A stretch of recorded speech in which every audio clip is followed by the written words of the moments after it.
Hello Cherries fans and welcome to our Leeds United preview and Saints review on Back of the Net. My name's Sam Davis. My name's Tom Jordan. We've also got Neil Dawson with us again this week, mate. Big smile on your face, loving to see that. Massive smile, and I had a lovely walk on the coast this morning and I can confirm it's ours. The South Coast is ours. Mate, Neil, what a Thursday night. I mean, the actual outcome is a lot better than the 90 minutes itself because it wasn't a great game, was it? Yeah, no, I don't think many people buy the video for the football alone, but in terms of the occasion and what it brought to us, it'll be one of those nights, and we've had a few. We had Tottenham recently, and one of those days that I think we'll talk about as a fan set for a long time to come. Yeah. Fantastic, still smiling. How much do you remember, Tom? Yeah, I remember it all. Do you? No, yeah, it was. No, I agree. It wasn't the greatest spectacle, but then we've had some good games there and not come away with what we wanted to. So I was just pleased that we got the job done. To be honest, I think it was one of them games. It was quite in the balance, but you thought if we get the first goal, we should be all right here. They haven't got much about them, have they? They were poor. It was the poorest Saints side I think we played for in the Premier League eras anyway. But yeah, we thoroughly deserved the win without being brilliant. But got the job done quite comfortably. Did you get a different type of nerves before the game than you do to most games because it's Southampton? Yeah. It did me, and it did. Yeah. It did you. Some fans say it doesn't matter, don't they? And, but to me, it's always mattered because I think you grew up. I grew up with kids, and I saw you put a Facebook post on, and I was smiling because it was the same. I grew up with loads of kids that went and watched Southampton and took the piss out of me for watching Bournemouth, and I just think people say there isn't a local rivalry. Of course, we had a local rivalry with Reading, which is even further away. You just, it's really, really important that we maintain our position we will now become the dominant force of South Coast football, along with Brighton. It's great. Well, I suppose it's the equivalent of if Poole Town, I know they missed out on the playoffs this season, but if they somehow got up the pyramid and we played them in the same league, would it be the same kind of dynamic, do you reckon? Yeah, probably, because like you say, there's always going to be one that's historically bigger and one that's got a better history, I guess, if you want to call it that. But you always want to get one over each other. That's just the way, that's football, isn't it? And I think it's important. And they can say what they want, but it definitely adds a bit more every time you go there. And when they come here, it adds a little bit more. In the crowd, they're not normally like that. There is something a bit extra, and they want to keep us in our place, so to speak. And I think they're starting to see now that we're overtaking them. We are, and they look in a really bad place. So be interested to see what they do because they've got a lot of young players, so they might be able to just come back. But equally, you saw what happened with Portsmouth, and it'd be interesting to see. But we virtually killed them off as well, which was even better. I mean, they're a side that just look like relegation fodder, don't they? I know it's not mathematically confirmed. We'll have a look at the league table now, but they're on 24 points, 6 points from safety. Nottingham Forest, they're in 17th on 30, but they're a long way off it. But their form, Neil, it's been absolutely awful, and it showed on the pitch as well. I thought they were abject. It's more than that because they just didn't have any threat. So I think we saw the same with Leicester, really. So you looked at Leicester and you think they got Maddison. You look at Southampton and you think they got James Ward-Prowse. They only had that one ball from James Ward-Prowse to Walcott that they kept trying to play.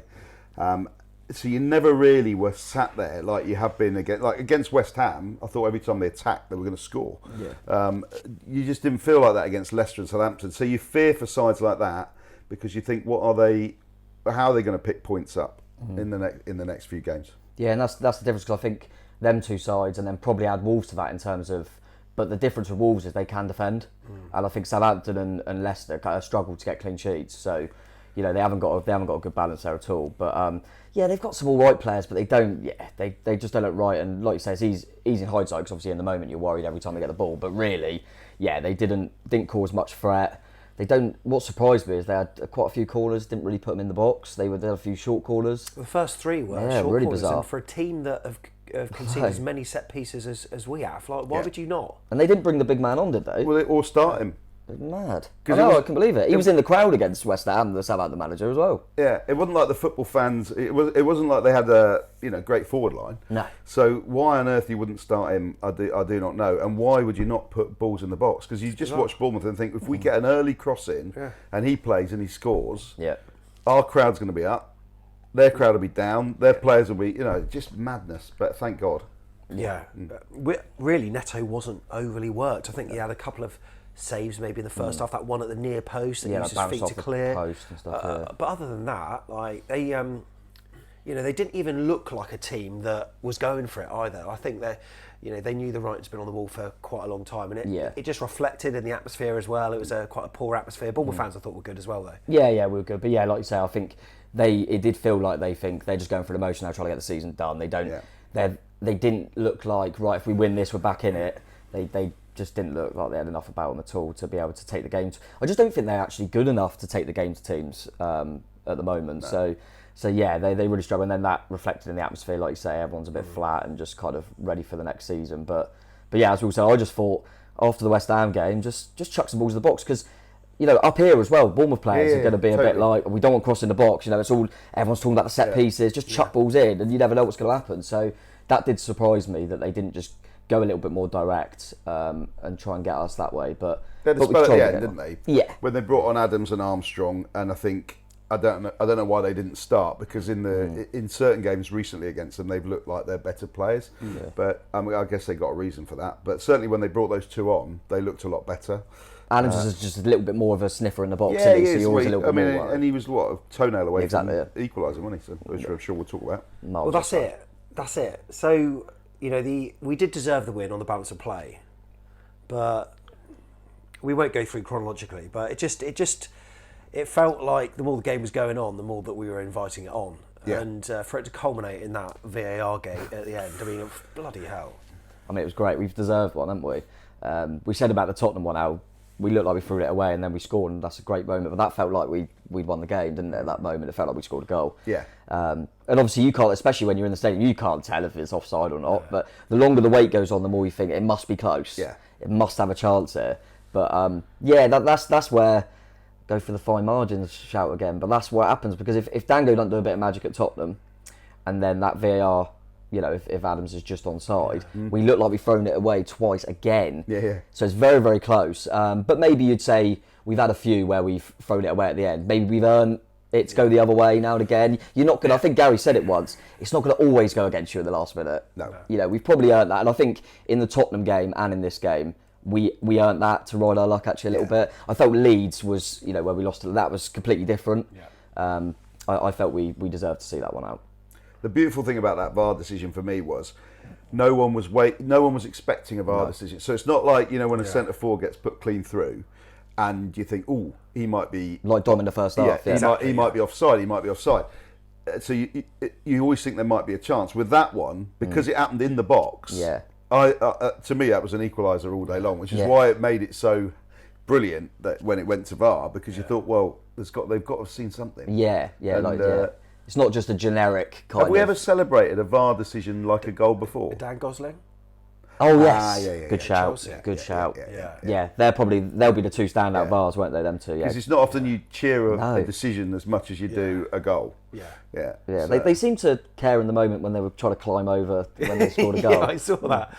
But when Vina did score, Dom was clearly offside. I only just ripped, by the way. I was watching, as you do, watching all the highlights back of that. And I thought it was Christie the whole time, the whole day, next day. What? The goal that got disallowed. I just thought Christie had put it in the top corner. Even though it hit the net? You still thought it was Ryan Christie? I thought it was, true. I thought it was Christie. And I think I even said it on one of my things. I was like, oh yeah, Christie's disallowed goal. And I watched it back and went, oh, it's Vina. I'd say he's got a finish on him. I know, that's a hell of a left foot. If Dom had not been offside, that would have been 2-2 for your left back. That's not often. Was that a linesman call that? Yes, they gave it straight away. It was checked. Yeah. Whereas the other one... And that was closer than I thought. He was off. Yeah. But, and I didn't look at the linesman, so I celebrated that well too wildly. And well, you know what? Flares were being thrown on the pitch. Then I had to have all the Southampton fans doing that, telling me to sit down. But can you tell me what's the lighting? Because I don't know. I've never really touched a flare before. Of course I haven't. What's the lighting process of a flare? Is it something you just yank off? Pull it out. You pull the top. That's what we've heard. Yeah. So I've heard. And then it just starts straight away. If they're not the ones on boats, you just pull them and off they go. I'm expecting like a cartoon with a little fuse. Someone there, exactly. But that happened so quickly. But the lines, within 3 or 4 seconds, like the linesman, it was clear that it was off, and there was a flare on the pitch. Yeah, that was embarrassing, brilliant. Wasn't it? But we saw the good side of VAR at the end. Also the frustrating side with that penalty shout, don't which get me you know, when you've got unbelievable. the lines drawn out and stuff, it's black and white, it's Yeah. there to be seen. But it's this subjective nature of it which really annoys me, because me started. we've seen that time and time again in other games where they've given the decision. And I thought, if your arm is in an unnatural position and isn't down by your side, because most defenders these days are doing that, they're putting their arms behind their back. He wasn't. His arm was out to his left-hand side, and Ball slaps it. It was handball. It's a penalty. What they need to do, they need to get all of them for the whole season, not just for us, because I know we take it hard, but it's happened to an awful lot of clubs. Get all of them, because the bit that really boils my piss, this does, because how difficult is it to get all the referees in the room, stick 12 videos up and say these ones are penalties, stick another 12 videos up and say these ones aren't. When you start any job in life, your boss normally gives you an instructional video, doesn't he, that says, Tom, Do's and this don'ts, is X and this is Y, and then it sticks. And if you don't do it, he calls you and he goes, Tom, I showed you the video. How hard is it? This is X, this is Y. They're a group of professional referees. It is really clear to me what is a handball and what isn't a handball, and how they can not only look at it on a pitch and get it wrong, but then look at it at a TV studio with the benefit of and multiple still angles. can't agree. They need to sort that shit out. It's embarrassing. It is really, really poor. And like Neil said, there's going to be, everyone would have had their decisions this season. Obviously, from our perspective, we're the only team that haven't got a penalty, so we're probably acting like it's even harsher on us. And I feel for Gary, there was the amount of games that it kind of cost us for handball. So I remember the Forest one didn't, because we come back, Lloyd Kelly, wasn't it? Yeah. Well, I remember the Lerma one at Newcastle where we were hanging on for a 1-0 and they got a penalty. Yeah. And then he's probably really frustrated, he thinks, oh, that's harsh. But then that one doesn't get given. He goes, hang on a minute, are you joking? I've had to shut my mouth for trying to say that ours shouldn't have been given as penalties. Yeah. We have, I mean, it's not even close. His arm is out. And I remember even in real time, because obviously we were like right behind that, thinking that is definitely going to get given. That's definitely going to get given. He even withdraws his arm unbelievable. after he's done it, which is the biggest admission of guilt that you can make. Because in the other ones that are more, I think he knew it's going to get given. That's why he went like that. In the other ones, if it's more borderline, they don't have time to move their arm because it's there and it just flicks off it or whatever. But that one, he was like that and then went like that. I mean, Jesus Christ. Usually VAR decisions take a while, but that one seemed to be very, very quick, actually, for them to just completely discount it. I know. Well, I think they should just go the whole hog, get Jeremy Kyle in, do the lie detector, and then work it out from He's out of there, work, isn't he? So. Yeah. But so I suppose VAR sort of did even itself out in the end, but we're sort of, there's a number of fans, including I entertained the thought myself that, oh God, we only just scraped it and we were that far away from not winning the game, but then that should have been a penalty, and then we got that the game. There was one in the first half that people said as well, where there was where it hit his arm. Yeah, there was. So I was getting texts off people at home, and they were saying that both of them were handball, but I don't know. But yeah, I mean, it would have been a travesty had they drawn the game, I think. Yeah, I agree. We're comfortably better side. Yeah. But yeah, it's like you say, it works both ways, doesn't it? There's, the obvious one is the Arsenal one, Reece Nelson scoring at the end, and we all go, oh, we've thrown it away. If he skies it over the bar, we hung on, and it was the kind of the reverse at the moment with Tottenham and Southampton games where, well, maybe we earned that bit of luck. We've had them go against us, not always going to go against you. Evens out over season. Yeah, exactly. I always think so. Think so. But we did make it hard for ourselves as the game went on. So not that we're going to sort of go through this, but one thing that obviously gave me a boost was seeing James Ward-Prowse come off at half time. He was ill, wasn't he? Like some kind of illness. So that gave me a right boost. I think it's a bit odd. Yeah, it's a bit odd. I wondered. It's one of them situations where you read between the lines and you think, did they have a bit of a spat at half time in the dressing room around? Because apparently their players were looking at their bench a lot and questioning some things, and particularly the coaches insistent that they had to keep playing out from the back, and they were never getting out their own half, were they, in spells? And I wonder if maybe he mouthed off, because have you ever seen a professional footballer come off with a sore throat? I know. It was, and there's also been a lot recently about virtually confirming that he's leaving. At the end, it's like all the fans are going, we've got such and such more games of James Ward-Prowse and blah, blah, blah. It's virtually like nailed on. And you do wonder if he's getting really frustrated. As a skipper, he might have said, "Look, boss, we're not doing this anymore. We're not playing out for the back, and you got to. That's what I've told you to do." Blah blah blah. Yeah. It just seemed really odd. He was not. He also wasn't blown out of his arse. He was his usual self. He was busy in getting around the pitch, wasn't he? Yeah. So he might even have said we need to be putting corners in the box. Yeah, probably, They just don't. Yeah, it was very bizarre. I mean, obviously the manager wants that style of play, but there's moments in there, and you think, God, look at the the magnitude of this football match, the way this football match is going, the opposition we're playing, let's go a bit more. You've got to mix it up sometimes. And it surprised me, their persistence to do that, because it wasn't hurting us at all. But when he didn't appear for the second half, I felt a lot more hopeful. Yeah, absolutely. Because it's just, he's got that moment of magic in him, which I don't think a lot of them players have. No. Right, so Tom, I'm going to outdo you here. Right, usually you miss goals, right? Yeah, I did. You missed Tavernier's goal, right? Of course, yeah. Oh, you didn't, did you? Yeah, of course I did. But I also missed Saints equaliser because I was having a pee at that point in time. The so I was VAR having a pee, and then I heard this roar, and you're kind of thinking at first, is that our roar? Is that? Yeah, but it was a difficult. kind of distant roar, and I was like, oh, here we go. So I came up for really despondent, but missed both goals. So the first goal, I saw it on the telly.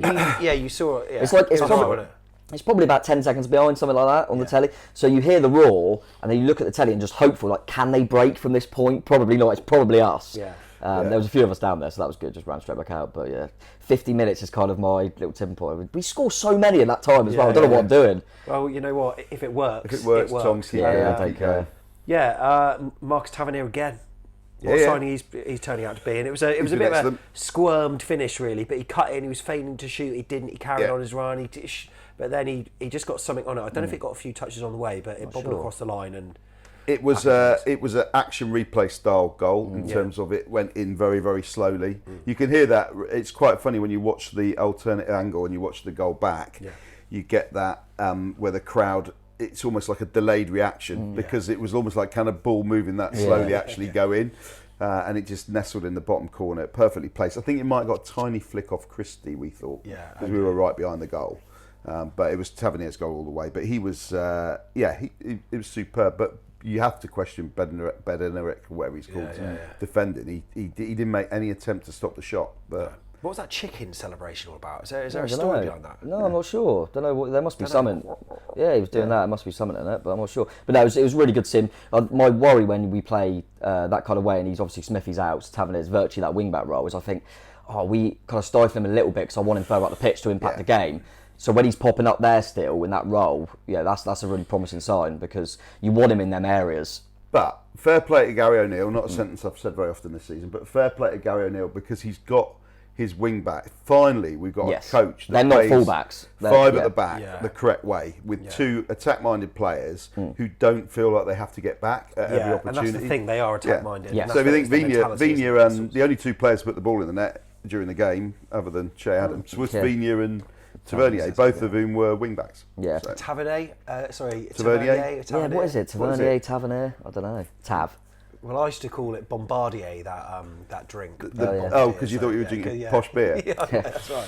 But yeah, I think it's go off Neil's point. It would have been easy in an away game, big game, to have played Adam Smith as one of the wing backs. It would have been the safe thing to do. Yeah. So you've got to give him credit for that because that would have been the obvious thing to do for him to think, just keep it a bit safe. I'll play Smithy, and he didn't. And then it allows you later on in the game when Tav picks up a knock, then you can bring on Smithy, and he's got the energy, and so it was worked. Unusual to have a wing back playing on their wrong foot as well. It is very unusual because obviously wingers do it all the time, but you don't normally do it with wing backs because they are your only width. So it meant that he was able to cut in, and I think if he had totally fit personnel, I'm not sure Tavernier would be playing as right wing back. So it probably would be a Fredericks role, wouldn't it? Maybe potentially, and Tavernier further up. But it was. I was just really pleased to see them two, as Neil said, both scoring. So getting into them positions because it shows that it's not a flat back five; they're proper wing backs that get up and down the pitch. I saw your player rating show. If you haven't seen it, it's because you're not a Ko-fi member. So if you're a member of the that channel, was coffee. Kofi. It rhymes with no fee. Bombardier. If you want to, just go to afcbpodcast.com/coffee and become a monthly member. It's only like a minimum of £3. Just pays for our equipment, and as part of that, you can go on the Telegram community and chat with other AFC Ball fans after every game. Tom posts his exclusive player rating show, and I want to get into that because there were a number of notable mentions in that performance. And one of the signings that Joe Rothwell. He was what a signing! Sensational player. He was, and he has, because of his injuries at the start of the season, he's felt like a new signing. I know he technically is, but it feels like we've only just got him. But the ground he covered was just... He does everything you want in the midfield play. He's got a bit of everything, hasn't he? There's even a part of him, and I remember at Blackburn more, that he gets he bombs on a little bit and scores some goals. So I'm still waiting to see that a little bit. But at the moment, what he's given us in terms of just cleverness, just nicking the ball back, but using. I always feel like he looks forward when he wants to pass the ball. He's always positive in his thinking, but the ground he covered was unbelievable. And I think on the Bournemouth website, he just pipped Tav to man of the match, didn't he, as well? And obviously Tav was the match winner, but I'm loving Rothwell. And listen, Lewis Cook's not a bad footballer, but he can't get anywhere near the team at the moment. And that's how. And I thought Rothwell. He's not as dynamic. He's not as dynamic as Rothwell. Rothwell's getting better week and week. Because to begin with, I wasn't actually quite sure what style of midfielder he was when he broke into the team. But I was probably doing him a disservice. He probably wasn't match fit. Yeah. But in the last few weeks, he's really starting to grab games by the scruff of the neck and run them. And his energy has been superb. And he's a perfect foil for Lerma, just only if Lerma would stay. Then we could keep those two in billing, because that's a top 10 sort of like midfield trio, that is. He's kind of a bit, I think he's a little bit old school in terms of he's a bit more box to box, like does every role. And then that allows Lerma can just sit, which I think you said on a previous show, Neil. I think that's probably Lewis's best position. That's why he struggled, because I think you don't need him and Lerma. No. I think if Lerma was out, you put Lewis there. He's probably not as he's not as hard in the tackle and all that stuff, but he likes to be a bit deeper and play the ball. Yeah. And then Billing likes to bomb on, and maybe Traore could be like the backup to Billing in that role. Agreed. And you've got a really nice balance there with them three. And then when you play, like I say, with the wing backs that we play, it allows Christie to then come in and get involved, because he naturally likes to tuck in. He was another one. That guy, he's a man possessed. What's happened to him in the last few weeks? Because he genuinely looked for a long period of the season like he wasn't up to this level. No. I think everyone was saying it. I was putting him in the same bracket as your Jamal Lowe's, but thinking he'd maybe get him out on loan or something. Yeah. Unbelievable. And then all of a sudden, the last 3 games, he's like, I mean, he still can't finish or shoot, but he looks like he's worth. Now I want him to start. I mean, I never thought I'd say that at any point in the season. But it's the way he's like. Obviously, we all knew he kind of had that energy and will cover ground, but we always thought, but has he got the quality? But in the last few games, it's the way he's like driving on with the ball, beating players, really positive. And maybe it is a confidence thing now. He's got himself in the team. You know, we've got new signings, but he's keeping them out. Fair play to him, because I just thought he was done here. Fair play to him. So they were all great, but my man of the match was Kelly. I was about to say, that's another player that you singled out on your player rating. He was absolutely outstanding. Is that his position, left side of a 3? Or left centre-back, when he lost a bit of form in the season. But 100% that is his position. And he was absolutely outstanding. And no one is talking enough about that tackle at the end. What a tackle that was. It's not really been mentioned. And I don't understand it, because that tackle was as important as the goal. It was an incredible tackle. He was brilliant, and that allows, when you have your left centre back like that, that's why Vigna can do what he can do, because Kelly's covering naturally. I think I think he struggled with confidence for a lot of the season. Obviously, he's had his injuries as well.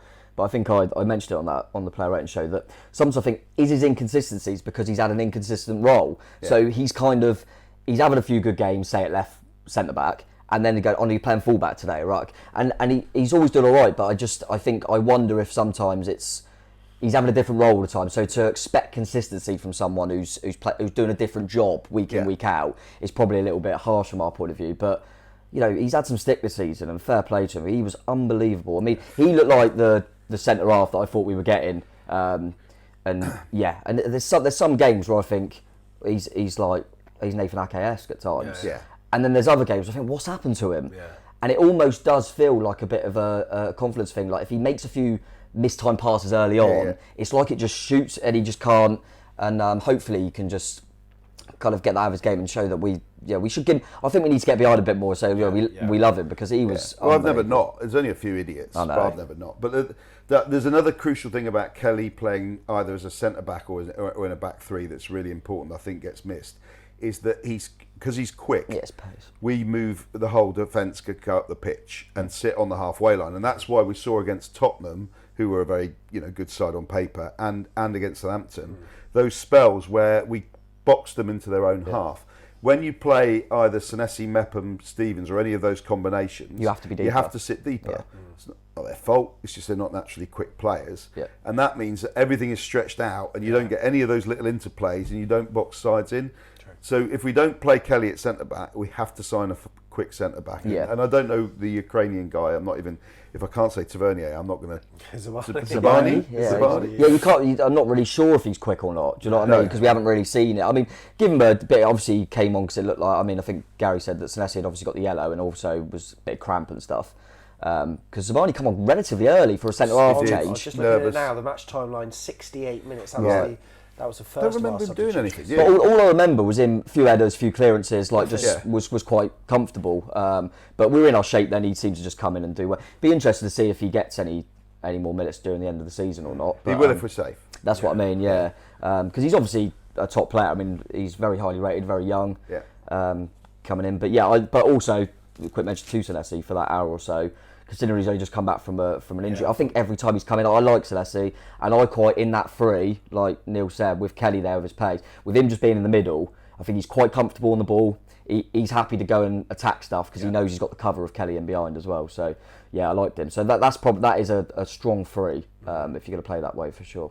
And Meps was brilliant. But on 78 minutes, Smith came on for Tavernier, and it just felt like the dynamic was changing. It's weird. Saints weren't really threatening much, but for some reason we just retreated a little bit. And I mean, if you watch Kirk's vlog on Cherries, we included some of their footage on ours because I missed the goal. Yeah. However, he was getting angry, before they even scored their goal that wasn't allowed, because he could see that.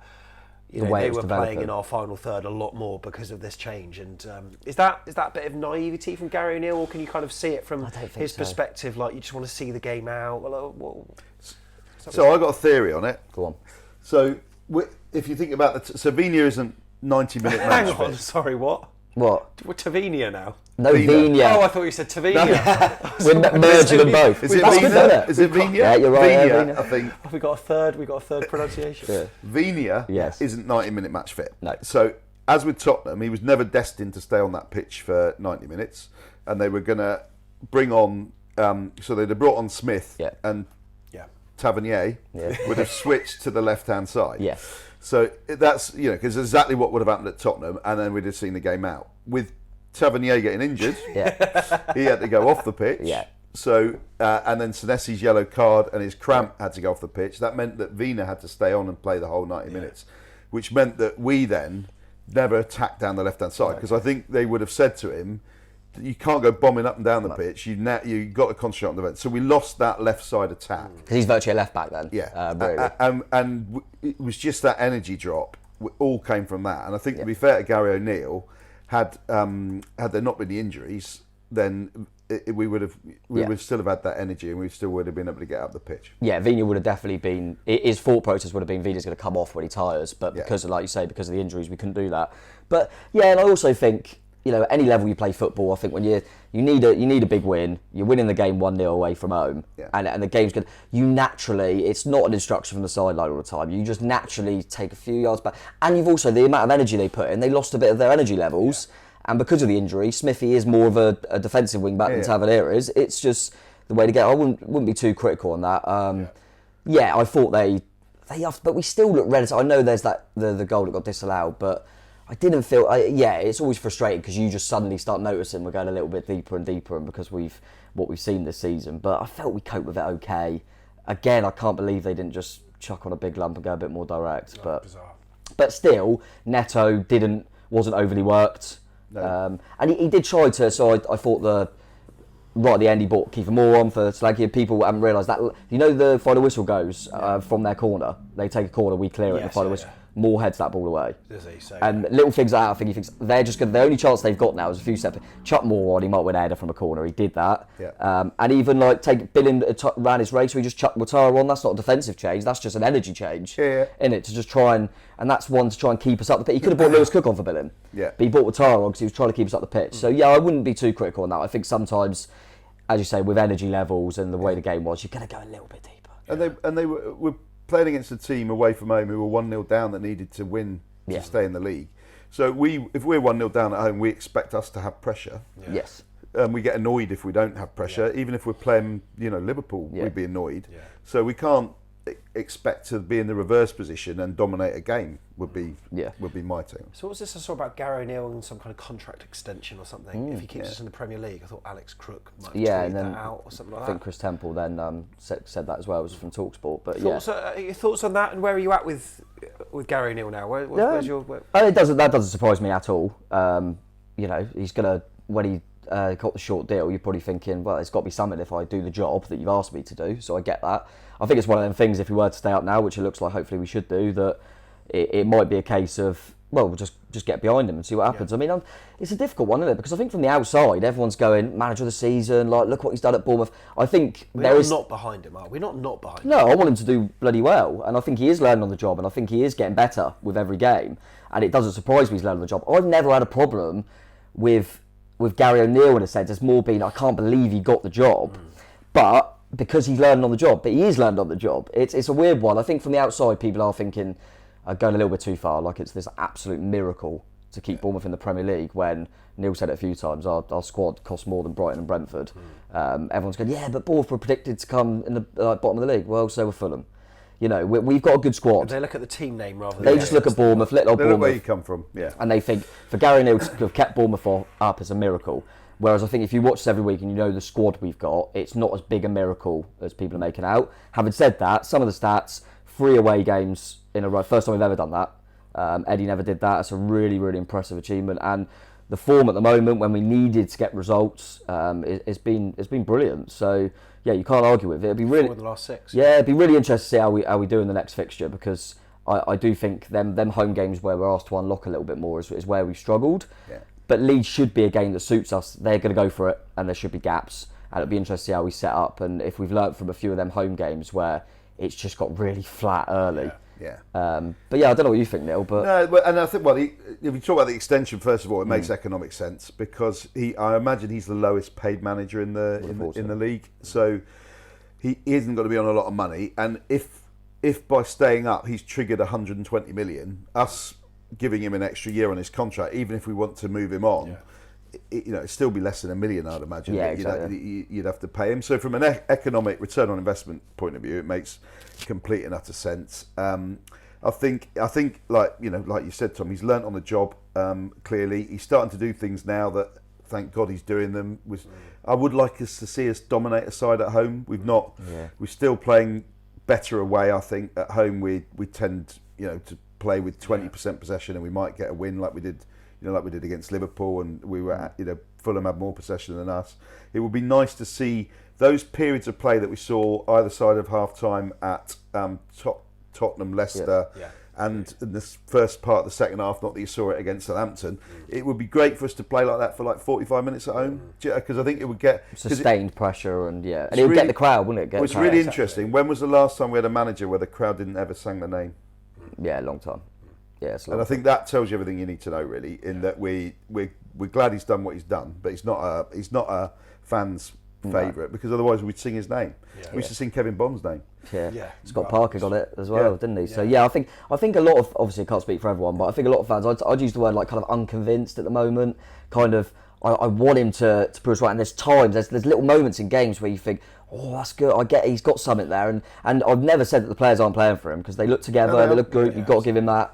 But there's just moments in most games where there's a few little head scratches. You think, oh, we had to sustain. Why did you change? There was no need to. Sometimes I think he's, like I say, learning and maybe overcomplicate certain things at certain moments. But I think, like Neil said, that the one that's concerned me the most is them home games. I think it goes flat very, very quickly, because we just think, what's this? We've just had a good away win or something. You think, oh, it's so lethargic. We look so, and you just think... If the opposition score first, the whole place just goes... There's not even that like kind of 5 minutes of getting a few corners and pressure. There's nothing to really get behind a lot of the time. And I think if you conceded 26 goals from set pieces, I think fans judge managers. So you think where managers really make a difference. So managers like, I know we don't like them, but managers like Tony Pulis, Sam Allardyce, they've kept really poor sides in the division on the fact that they never concede from set pieces and they score from their own. Yeah. And they, so I think fans look at it and think that is the one thing a manager can. You can't control the players you've got. If you haven't got any money, you haven't got any money.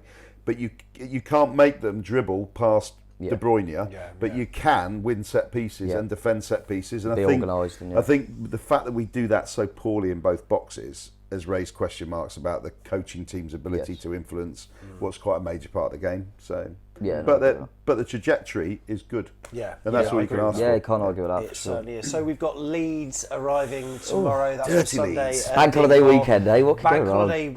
It's going to be sunny. It's not going to be as hot, and it's a high pressure fixture. What could go wrong? Well, I'll tell you what.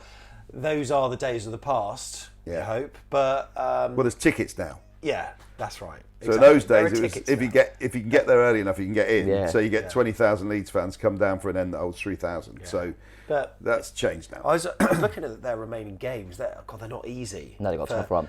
They have got a tough run. They got Spurs, which Never depending know with on them, yeah. Could go how they Spursy. are. Yeah, it could go Spursy. They got Newcastle as well. West Ham United away. That's Big game. So a lot of them are looking at this as we must win. Yeah, yeah. We It is absolutely a must win. So And the fact they threw away the lead against Leicester Yeah. was big. They needed to win that game at home. So is them having to win almost our best chance to get I a think result? so. I think so, yeah. I think you saw it in the reverse fixture. I know they won that game, but they play it like a basketball match a lot of the time, Leeds, and I think they will. I think they'll just try and come at us. I've seen that Sinistera's out for the season. Yes, he is. Yeah, I do. And I watched So the they Leicester. pronounce it. I believe so. Yeah. He was their best player against Leicester. He scored the goal. He's their bit of magic. He's not quite as good. But he's when they had Rafinha, kind of that player that. So that's a positive for us. But I think it should be an exciting game because they can't defend. They can't defend. And I think we'll be relaxed. I would have I thought know we so. shouldn't be, and I know fans get annoyed when we say it, but if you look at the fixtures for Everton, Southampton and Forest and all them, Leicester and Leeds, I think it'd be a miracle if a side gets above any of those get above 36 points. So I just cannot see it. It would take a complete dramatic change around in form. Yeah. The only one that two surprised me teams. was Forest against Brighton, to be honest. And Forest's home form seems to be, might do enough. Brighton played they did half after the the cup. reserve side. Yeah. And it does make, and there's too many teams. So Forest go on a really good run. Okay, that's still only one team. Do you know what I mean? We shouldn't get dragged into it now. But yeah, I like to think we look at this game, as Neil said, less pressure on us now, let's play our football. And I remember Scott Parker, when he done the half time against Forest, and there was the camera of him at half time, and he was going, they've got to come at us. We don't, boys. He was going, he was going, they've got to win. We're fine. And it's almost a similar thing where we're all right. They're the ones that have got to do something. Should just And they've become undone since they've realised they've had to win. So if you look at it, when he came in, because he's quite a cautious manager, he came in, they got good results against, I think it was Wolves, Southampton and Forest. They beat all three playing defensive football, not playing the football of Bielsa. And then I think they kind of realised we've got to kick on, we've got to keep going. When they went all out attack, or tried to go all out attack against Palace and Liverpool, they got done 5-1 and 6-1. And they left lots of holes at the back, because they're not great defensively. So they've got to come and go at us, and I think we'll have gaps behind them. It'll be a great game, I think. My question to you, Tom, is that have you bought a box of fireworks for when we score? And are you going to let them off like they did? I'm not as... You got so much flack. You got so much flack from we don't Leeds care United as much Twitter. as them, mate. Don't worry about it. I did. That was a. Yeah, it feels like ages ago, that, doesn't it? Your moment in the sun. Well, the Star. Yeah. Back to the Daily Star. Oh, God. Did you see some of the Leeds comments saying that you're a very salty person? Am I? Yeah, apparently salty and Tom go together. That's fine. In parts of Yorkshire. That's absolutely fine. Yeah, no, that was a funny one. I mean, I hated that game because we were so good, weren't we? 3-1 up, absolutely flying, cruising. And Absolutely cruising. that was the worst of the kind of capitulations, if you like. Was. It was just awful. As soon as we come out second half, they scored a worldie, didn't they? Yeah. And then and we were winning the game, and I went, well, that's it. Like you saw how the game was going. You go, we're going to lose this, and you shouldn't just get pegged back to winning 3-2. You shouldn't think the game's done, but it felt that way. I still think, why did Senesi not chop that bloke down? I mean, he When went on that run in his own half, and Senesi had a chance within our attacking half. On the vlog, I was shouting, foul him, Just to take his legs. foul him. And you think, if you buy an Argentinian centre back and he won't do that dirty side. a dirty foul, what's the point? It was weird, but yeah, it was a painful one. It was a painful one. Our record against Leeds isn't particularly great. We've only won against them once, and we all know when that was, Tom. What? Only beaten once at home? Yeah, have we? Was Once. We've only beaten them once. Oh, was that the 5-1? Was it 4-1? 4-1. Sorry. Yeah. I remember we had that good corner routine early on. Jan Kermigan put it in. That was a very complete. That was a complete Brilliant, Eddie that Howe was. performance. The sort of ones that we're seeing Newcastle do now, wasn't it? Where you just sit in a team's half and play triangles until you score. It was amazing. That was. Yeah, that was on 25th of March 2014. As we're looking at the head-to-head there, as you can see, 4-3 was the last game against them. Because you remember the last game against them at home? Ooh. It wasn't the Bournemouth win. really can't remember. That's annoying. We lost it 3-1. That was in September 2014. But was that the Gem? No, we didn't beat. Did they beat us? when we got promoted. Yeah, they done the double on us. I think. Yeah, they did the double on us. Yeah. When we won the league, it was Leeds and I think it was Leeds and Forest on the double or something like that. But yeah, was it? It was what year was that? When we lost 3-1? That was the promotion season. Yeah, that was promotion season. I can't remember that bloody game. Yeah. I really can't remember this game. I expect most of the goals were maybe in and around half time. Did they score like a worldy free kick? I don't know why that's in my head. I don't know. I'm going to have to look at that after. Yeah. What month was it? It was September 2014. So early in the season we went up. We started poor that early in that season. We lost to Forest as well at home that season. I remember the season we got promoted. We didn't start. I always remember because my birthday's late October, and we were looking over. We were like 15th on my birthday. We ended up winning the league. I didn't remember that. We didn't start brilliantly. I do not remember that. Weird. And we were playing all right, but we just couldn't. Yeah, I remember having a few defeats. I think we lost back-to-back home games or something. Yeah. So what did they do in the transfer window then? Well, they're all a bit surprised. They signed that Rutter, didn't they? Jorginho Rutter for a lot of money. Yeah. And they reckon he's awful. I mean, I don't want to say it now, but I heard a few Leeds fans on TalkSport saying they've signed him and he's absolutely hopeless. So he hasn't really started impressed lately. with Weston McKennie, a player that we were linked with him, and they reckon he's awful. He looks well off the pace. Obviously, he's from Juventus, so you expect big things. I think that was one because he's American, isn't he? And I wonder if that was the Jesse Marsh factor. And then it hasn't quite worked. He's only on loan. Probably knows the English sign. I'm not sure. They're marginally more likeable not having Jesse March, though, aren't they? Yeah, probably. Yeah, you're probably right. Yeah. But the only one I think they are quite happy with is Verba. I think it's pronounced as W in it, but the defender. I pronounce it. Yeah. Yeah, I think they think he's helped them a little bit defensively because they're not the best there. But yeah, they've done a bit, and like I say, but they chucked their money at the striker that hasn't worked. So they're still relying on people like Bamford who missed a sitter, didn't he, the other day? Did you see that? That is bad, isn't it? That is bad. I know they got that's Rodrigo their moment as well. of the season. It could be their moment. Could be one of their moments. Yeah, it could. And I think what will be interesting is that Gnonto, whatever his name is, who looks like their best player, but he's been on the bench in the last few games and they can't believe it. I know he's had a knock, so it'll be interesting to see with Sinisterra. He probably will start the game, I reckon, which he's one to watch for sure because he looks like a player. And if they were to go down, I think he'll get snapped up. Maybe even not in England, but in Europe, I think he looks like a player. Is Gnonto on loan or is he theirs? I think he's theirs. Because they got him for like 3 million or something ridiculous. He'll get snapped up as well. Yeah, he will because he's still only young as well. But yeah, he's like when I've watched him play, the way he dribbles and stuff, he's like a better version of like Dembele, who just wants to beat people all the time. Do you want him to go down? Yes. Sorry, Leeds fans. Don't say I don't mind. Southampton, Nottingham Forest, Leeds. So Southampton and Forest nailed on for me. And then Leeds. Those of a certain 100%. vintage will... Do you think it'd be amusing if Everton went then? It'd be funny. Yeah, no, it would be funny, but those of a certain vintage will want Leeds to go down, obviously. Yeah. Well, I'm of that vintage. You are. But I know we all have our own little things. I love going to Leeds. I think it's a great city, good pubs. True. I think the atmosphere is great in the ground. Yeah, it's one of the best atmospheres I think I've experienced this season. And yeah, it's cracking. I cracking. So I like that trip. So it's it's a fair point. Each their own. But I get the 1990 thing because obviously I was there, so I remember it. Where did we score them on the away day?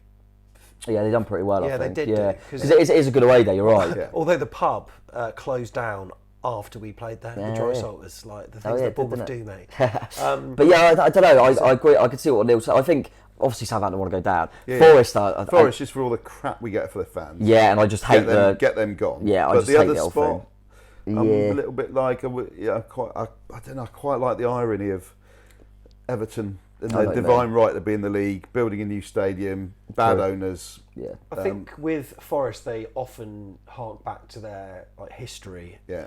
Whereas Leeds, I feel, sort of live more in the moment a little bit more, and they don't sort of talk about the past as much. And yes, like we know where they were, but they're obviously more concerned about where they are now, and they don't necessarily feel like they've got a divine right to be. No, but that probably comes with the mentality of having so much Championship football over the last decade. Whereas Forest have come up for. I mean, like I say, with history, they've barely played a game in the Premier League before the season. Do you know what I mean? And then they've got there and spent all this money and going, Forest are back. It would just be hilarious. And they've got Steve Cook. You're not even in the squad, not even registered. They just go straight back down. And you've got players like Sam Surridge who are coming off the bench. Like that just shows you. It is weird. I mean, don't get me wrong, I'm not trying to go at Sam Surridge, but the amount of players they've signed, and the size of their squad, the fact that Sam Surridge is still their go-to when they need a goal, that's got to be a concern. And I'm not trying to have a go at him, but he's not that level, is he? I know, and don't get me wrong, he came on and scored against us, but he isn't. I just think all those years of playing Rotherham and Burton and singing Champions of Europe, you'll never sing that at their fans. I just think it's quite ironic if you're back playing them again as well. Yeah, it would be funny. Yeah. So we'll go into predictions before we finish it off. What are you feeling about this one? I'm going to go for a 2-1. I said on Just Joe's channel, Leeds Preview, I said I think my head says maybe 1-1 because they're desperate.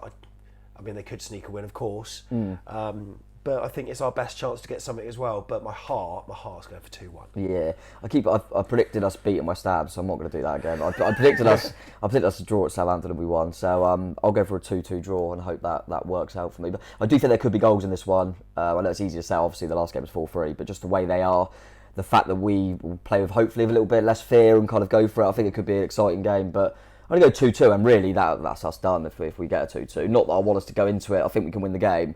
If we draw 2-2 with Leeds, that's not only another point, but it's also Leeds not gaining anything on us who are below us. So yeah, I'll go 2-2. Two sides with dodgy defensive records. I'm going to go 3-2 to Bournemouth. Like it. 3-2.